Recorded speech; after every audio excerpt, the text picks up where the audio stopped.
ಭಗವಾನ್ ಶ್ರೀರಾಮಕೃಷ್ಣರಲ್ಲಿ, ಶ್ರೀಮಾತೆ ಶಾರದಾ ದೇವಿಯವರಲ್ಲಿ ಹಾಗೂ ಸ್ವಾಮಿ ವಿವೇಕಾನಂದರಲ್ಲಿ ಭಕ್ತಿಪೂರ್ವಕ ಪ್ರಣಾಮಗಳನ್ನು ಸಲ್ಲಿಸ್ತಾ,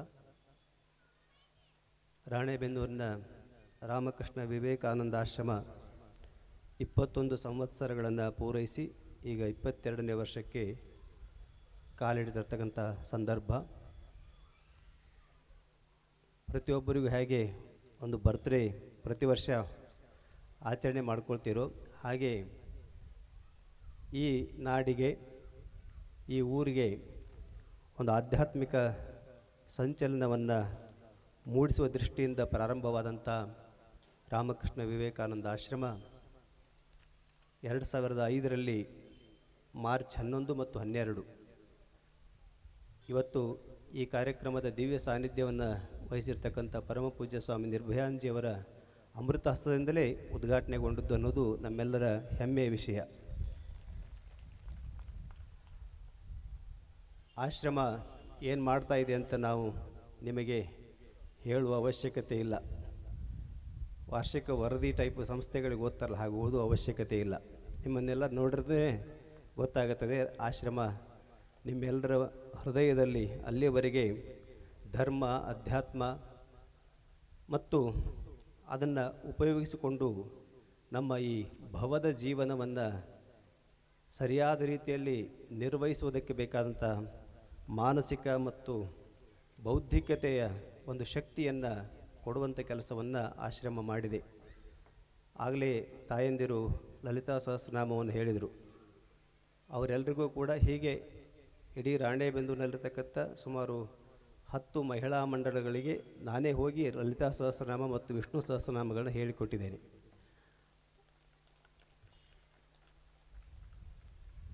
ಬಹಳ ಜನರಿಗೆ ಶುದ್ಧವಾದ ಅಧ್ಯಾತ್ಮ ಮತ್ತು ಶುದ್ಧವಾದ ಧರ್ಮ ಅಂತ ಏನಿದೆಯೋ ಅದನ್ನು ರಾಮಕೃಷ್ಣರ, ವಿವೇಕಾನಂದರ ಮತ್ತು ಶಾರದಾಮಾತೆಯವರ ಜೀವನ ಸಂದೇಶಗಳನ್ನು ಆಧರಿಸಿ, ಯಾಕೆಂದರೆ ಇವತ್ತು ಬಹಳ ಗೊಂದಲಗಳಿರೋದು ಈ ಧಾರ್ಮಿಕ ಕ್ಷೇತ್ರದಲ್ಲಿ.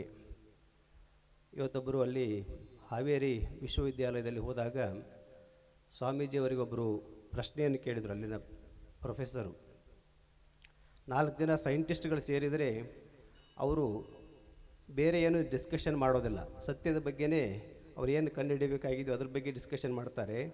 ಅವರಲ್ಲಿ ಈ ಜಗಳಗಳಾಗಲ್ಲ. ಆದರೆ 4 ಜನ ಧಾರ್ಮಿಕ ಮುಖಂಡರು ಸೇರಿದರೆ 4 ಜನ ಸೇರಿ ಅಲ್ಲಿ ಇನ್ನೊಂದು ಪಂಥ ಹುಟ್ಟುವ ರೀತಿಯಲ್ಲಿ ಮಾತುಕತೆಗಳಾಗ್ತವೆ. ಯಾಕೆ ಅಂತ ಕೇಳಿದರು. ಅದಕ್ಕೆ ಸ್ವಾಮೀಜಿಯವರು ಬಹಳ ಚೆನ್ನಾಗಿ ಹೇಳಿದರು. ಏನಂದರೆ, ಯಾರನ್ನು ನೀವು ಧಾರ್ಮಿಕ ಮುಖಂಡರುಗಳನ್ನು ತಿಳ್ಕೊಂಡಿದ್ದೀರೋ ಅವರಿಗೆ ಧರ್ಮದ ಬಗ್ಗೆ ಸರಿಯಾಗಿ ಗೊತ್ತಿಲ್ಲದಿರೋದೇ ಅದು ಕಾರಣ ಅಂತ. ಧರ್ಮ ಅಂತಂದ್ರೆ ಏನು ಅನ್ನೋದರ ಸ್ಪಷ್ಟತೆ ಯಾರು ನಿಮಗೆ ಧರ್ಮದ ವಿಷಯವಾಗಿ ಹೇಳುತ್ತಾರೋ ಅವ್ರಿಗೆ ಗೊತ್ತಿರಬೇಕಲ್ಲ. ಗೊತ್ತಿದ್ದರೆ ತಾನೇ ಅವ್ರಿಗೆ ಹೇಳೋದಕ್ಕೆ.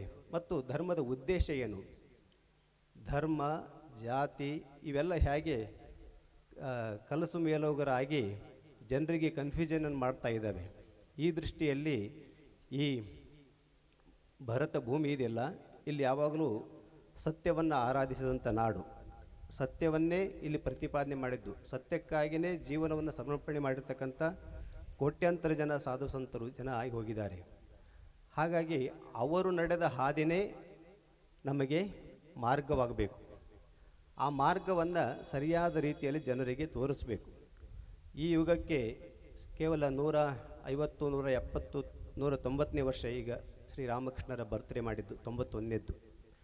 190 ವರ್ಷಗಳ ಹಿಂದೆ ಈ ಭೂಮಿ ಮೇಲೆ ಭಗವಂತ ಅವತಾರ ತಾಳಿ ಶ್ರೀಮಾತೆ ಶಾರದಾದೇವರು ಜಗನ್ಮಾತೆಯೇ ಸ್ವತಃ ಅತ್ಯಂತ ಸರಳ ರೂಪದಲ್ಲಿ ಅವತಾರ ತಾಳಿ ಜನರಿಗೆ ಬಂದಿರತಕ್ಕಂಥ ಕಲಿಯುಗದಲ್ಲಿರ್ತಕ್ಕಂಥ ಬರ್ತಕ್ಕಂಥ ಸಮಸ್ಯೆಗಳಿಗೆ ಬಹಳ ಸರಳವಾದ ರೀತಿಯಲ್ಲಿ ಬೋಧನೆಗಳನ್ನು, ಸರಳವಾದ ರೀತಿಯನ್ನು ಜೀವನವನ್ನು ನಡೆಸಿದ ಮೂಲಕ ಅವರು ತೋರಿಸಿಕೊಟ್ರು. ಹಾಗೆ ಇಡೀ ಜಗತ್ತಿಗೆ ಸ್ವಾಮಿ ವಿವೇಕಾನಂದರು ಅವರಿಬ್ಬರ ಸಂದೇಶಗಳನ್ನು ಜಗತ್ತಿನ ವೇದಿಕೆ ಮೂಲಕ ತೋರಿಸಿಕೊಟ್ರು. ಆ ವಿಚಾರಗಳನ್ನೇ ಜನರಿಗೆ ತಲುಪಿಸಿದ್ರೆ ಸಾಕು, ಅದೇ ದೊಡ್ಡ ಸೇವೆ. ಇವತ್ತು ಪೂಜ್ಯ ಪುರುಷೋತ್ತಮಾಂಜಿ ಅಂತ ನಮ್ಮ ಗುರುಗಳು ಅವರು ಹೇಳ್ತಿದ್ರು, ಮನುಷ್ಯನಿಗೆ ಏನು ಕೊಡಬೇಕು, ಧರ್ಮ ಅಂದರೆ ಶಾಂತಿಯನ್ನು ಕೊಡಬೇಕು. ಧರ್ಮ ಅಂತಂದರೆ ಅಭಯವನ್ನು ಕೊಡಬೇಕು. ಅವನೊಳಗಡೆಗೆ ಅವನಿಗೆ ಭಯ, ಈ ಭವವನ್ನು ಎದುರಿಸಬೇಕಾದ್ರೆ, ನಡೆಸಬೇಕಾದ್ರೆ ಬರ್ತಕ್ಕಂಥ ಭಯವನ್ನು ಹೋಗಲಾಡಿಸ್ಬೇಕು. ಅಭಯ ಪ್ರದಾನ ಒಂದು ಮಹಾದೊಡ್ಡ ಸೇವೆ ಅಂತ ಸ್ವಾಮೀಜಿ ಹೇಳ್ತಾ ಇದ್ದರು. ಹಾಗೆ ಒಬ್ಬ ಏನೋ ನೊಂದು ಬೆಂದು ಬಂದಂಥ ವ್ಯಕ್ತಿಗೆ ಒಂದು ಧರ್ಮದ ಮೂಲಕ ಅವನ ಮನಸ್ಸಿಗೆ ಶಕ್ತಿಯನ್ನು ತುಂಬುವಂಥ, ಶಾಂತಿಯನ್ನು ಕೊಡುವಂಥ ಕೆಲಸ ಆಗಬೇಕು. ಅದನ್ನು ನಾವು ಸಮಾಜದ ವಿವಿಧ ವರ್ಗಗಳಿಗೆ ಆಶ್ರಮದ ಮೂಲಕ ಮಾಡ್ತಾ ಇದ್ದೇವೆ ಅನ್ನೋದು ನಿಮಗೆಲ್ಲ ತಿಳಿದಿರುವ ವಿಷಯ. ಮುಖ್ಯವಾಗಿ ಯುವಕರಿಗೆ, ಇವತ್ತು ನೋಡಿ ಬೆಳಗ್ಗೆ ಯೂನಿವರ್ಸಿಟಿಗೆ ಹೋಗಿದ್ವಿ, ಅಲ್ಲಿನ ಯುವಕರಿಗೆ ಹೀಗೆ ಆಶ್ರಮ ಪ್ರಾರಂಭ ಆದಾಗಿನಿಂದ ಶಾಲಾ ಕಾಲೇಜುಗಳಿಗೆ ಹೋಗುವುದು, ನಾವೇ ಮತ್ತು ಯುವ ಸಮ್ಮೇಳನಗಳ ಆಯೋಜನೆ ಮಾಡುವುದು, ತನ್ಮೂಲಕ ಅವರಿಗೆ ಯುವಕರಲ್ಲಿ ಅವರಿಗೆ ಬೇಕಾದಂಥ ವ್ಯಕ್ತಿತ್ವ ನಿರ್ಮಾಣ ಮಾಡಿಕೊಳ್ಳುವಂಥ ವಿಷಯಗಳು, ಜೊತೆಗೆ ಧರ್ಮ, ದೇಶಕ್ಕಾಗಿ ಅವ್ರು ಏನು ಮಾಡಬೇಕು ಅಂತ ವಿಷಯ, ಹಾಗೆ ಎರಡನೇ ವರ್ಗ ತಾಯಂದಿರು, ಮೂರನೇದು ಶಿಕ್ಷಕ ವರ್ಗ, ಹೀಗೆ 3 ವರ್ಗಗಳನ್ನು ಗುರಿಯಾಗಿಟ್ಕೊಂಡು ಆಶ್ರಮ ಈ ಕೆಲಸವನ್ನು ಮಾಡ್ತಾ ಬಂದಿದೆ. ಇಷ್ಟು 21 ವರ್ಷಗಳ ಕಾಲ ಮಾಡಿ ಈಗ ಒಂದು ಹೊಸ ಹಂತಕ್ಕೆ ನಾವು ಕಾಲಿಡ್ತಾ ಇದ್ದೇವೆ. ಆಶ್ರಮದಲ್ಲಿ ಒಂದು ರಾಮಕೃಷ್ಣ ಮಂದಿರವನ್ನು ನಿರ್ಮಾಣ ಮಾಡೋದ್ರ ಮೂಲಕ ಅಲ್ಲಿ ಬೇರೆ ಮಂದಿರಗಳಂತೆ ಅಲ್ಲೆಲ್ಲವೂ ಕೂಡ ನಿಮ್ಮ ಮನಸ್ಸನ್ನು ವಿಚಲಿತಗೊಳಿಸುವಂಥದ್ದು ಇರುವುದಿಲ್ಲ. ಅಂದರೆ ಪೂಜಾದಿಗಳು, ಗಂಟೆ ಹೊಡೆದು ಮತ್ತು ಆ ರೀತಿಯಾದಂಥದ್ದೇನಿಲ್ಲ. ಶಾಂತವಾಗಿ ಕುಳಿತುಕೊಂಡು ನಿಮ್ಮ ಪಾಡಿಗೆ, ನಿಮ್ಮ ಒಳಗಡೆಗೆ, ಅಂತರಂಗದ ಕಡೆಗೆ ಹೋಗಿ ಆ ಧರ್ಮ, ದೇವರು ಅಂತ ನಾವೇನು ಹೇಳ್ತಾ ಇದ್ದೇವೆ ಅದನ್ನು ಅನುಭವಕ್ಕೆ ತಂದುಕೊಳ್ಳುವಂಥ ಒಂದು ಸ್ಥಳವಾಗಿ ಆ ಮಂದಿರ ನಿರ್ಮಾಣ ಆಗುತ್ತೆ. ಅದು ಡಿಸೆಂಬರ್ನಲ್ಲಿ ಉದ್ಘಾಟನೆಗೊಳ್ಳಲಿದೆ. ಇಷ್ಟು ಕಾರ್ಯಕ್ರಮಗಳನ್ನ ಆಶ್ರಮ ಮಾಡ್ಕೊಂಬಂದಿದೆ. ಇದೆಲ್ಲ ಆಗ್ತಾ ಇರೋದು ನಿಮ್ಮೆಲ್ಲರ ಸಹಕಾರದಿಂದ. ಈ ರಾಣೆಬೆನ್ನೂರು ಜನ ಬಹಳ ಗುಣಗ್ರಾಹಿಗಳು. ಇಲ್ಲಿನ ನಾನು ಈ ಊರಿಗೆ ಬಂದಾಗಿನಿಂದಲೂ ಕೂಡ ನಮ್ಮೊಂದಿಗೆ ಇಷ್ಟೆಲ್ಲ ಕೆಲಸ ಕಾರ್ಯಗಳನ್ನು ಮಾಡೋದಕ್ಕೆ ನಿಮ್ಮೆಲ್ಲರ ಸಹಾಯ ಸಹಕಾರ ಬಹಳ ದೊಡ್ಡದು. ಅದಕ್ಕೆ ನಿಮಗೆಲ್ಲ ಕೃತಜ್ಞತೆಯನ್ನು ಅರ್ಪಿಸ್ತಾ ಈ ಕಾರ್ಯಕ್ರಮಕ್ಕೆ ದಿವ್ಯ ಸಾನ್ನಿಧ್ಯವನ್ನು ಕರುಣಿಸಿರುವ ಪರಮ ಪೂಜ್ಯ ಸ್ವಾಮಿ ನಿರ್ಭಯಾನಂದ ಸರಸ್ವತಿಯವರು, ಅವ್ರ ಬಗ್ಗೆ ನಿಮಗೆಲ್ಲ ಹೇಳಿದ್ನಲ್ಲ, ಅವತ್ತಿನಿಂದ ಇವತ್ತಿನವರೆಗೂ ನಮ್ಮ ಜೊತೆಗೆ ಎಲ್ಲ ಕಾರ್ಯಕ್ರಮಗಳು ಬಂದಿದ್ದಾರೆ. ಸ್ವಾಮಿ ವಿವೇಕಾನಂದರು ಅಟೆಂಡ್ ಮಾಡಿದ್ದು ಮೊದಲನೆಯ ವಿಶ್ವಧರ್ಮ ಸಮ್ಮೇಳನ, ಚಿಕಾಗೋದಲ್ಲಿ ನಡೆದಂಥ ವಿಶ್ವಧರ್ಮ ಸಮ್ಮೇಳನ. ಅದೇ ಸಮ್ಮೇಳನದ ಆಯೋಜಕರು 4ನೇ ವಿಶ್ವಧರ್ಮ ಸಮ್ಮೇಳನವನ್ನು ಸ್ಪೇನಿನ ಬಾರ್ಸೆಲೋನಾದಲ್ಲಿ ಮಾಡಿದರು. ಅದರ ಭಾರತದ ಪ್ರತಿನಿಧಿಗಳಾಗಿ ಭಾಗವಹಿಸಿದಂಥವರು ಪೂಜ್ಯ ಸ್ವಾಮಿ ನಿರ್ಭಯಾನಂದಜಿಯವರು. ಇವತ್ತು ದೇಶದಲ್ಲಿ ಒಂದು ಟಾಪ್ 10 ಒಳ್ಳೆಯ ಆರೇಟರ್ಸನ್ನು, ಅಂದರೆ ಜಗತ್ತಿಗೆ ಸರಿಯಾಗಿ ಜನರಿಗೆ ಬೋಧನೆ ಮಾಡಬಲ್ಲಂಥ ಸಾಮರ್ಥ್ಯ ಇರತಕ್ಕಂಥ ವ್ಯಕ್ತಿಗಳನ್ನ ನಾವು ತೆಗೆದರೆ ಪೂಜ್ಯ ಸ್ವಾಮೀಜಿಯವರು ಕೂಡ ಅದರಲ್ಲೊಬ್ಬರು. ಅವರ ಪ್ರೇರಣೆಯಿಂದ ಇವತ್ತು ನೂರಾರು ಜನ ಯುವಕರು ಬದಲಾವಣೆಯಾಗಿದ್ದಾರೆ. ಹಾಗೆ ಜನಮಾನಸದಲ್ಲಿ ನೀವೆಲ್ಲ ನೋಡಿದ್ರಿ, ಸುವರ್ಣ ನ್ಯೂಸ್ ಅವರ್ನಲ್ಲಿ 2-3 ಸಾರಿ ಸ್ವಾಮೀಜಿಯವರ ಡಿಸ್ಕಷನ್ಗಳು ಎಷ್ಟು ಪ್ರಖರವಾಗಿ, ಅಂದರೆ ಇದಮಿತ್ತಮ್ ಹೀಗೆ ಮಾಡಿದರೆ ಹೀಗೆ ಆಗುತ್ತೆ ಅಂತ ಕರೆಕ್ಟಾಗಿ ಹೇಳಿದಂಥವ್ರು. ಒಂದೇ ದಿನದಲ್ಲಿ ಸ್ವಾಮೀಜಿಯವರ ಆ ಇಂಟರ್ವ್ಯೂ ಒಂದೇ 2 ದಿನದಲ್ಲಿ 11 ಲಕ್ಷ ವ್ಯೂವರ್ಸ್ ಆಗಿದ್ದರು. ಅಷ್ಟು ಅದ್ಭುತವಾದಂಥ ನಿಖರವಾದಂಥ ಧರ್ಮದ ಬಗ್ಗೆ ವ್ಯಾಖ್ಯಾನವನ್ನು ಕೊಟ್ಟಿದ್ದನ್ನು ನಾವೆಲ್ಲ ನೋಡಿದ್ದೇವೆ.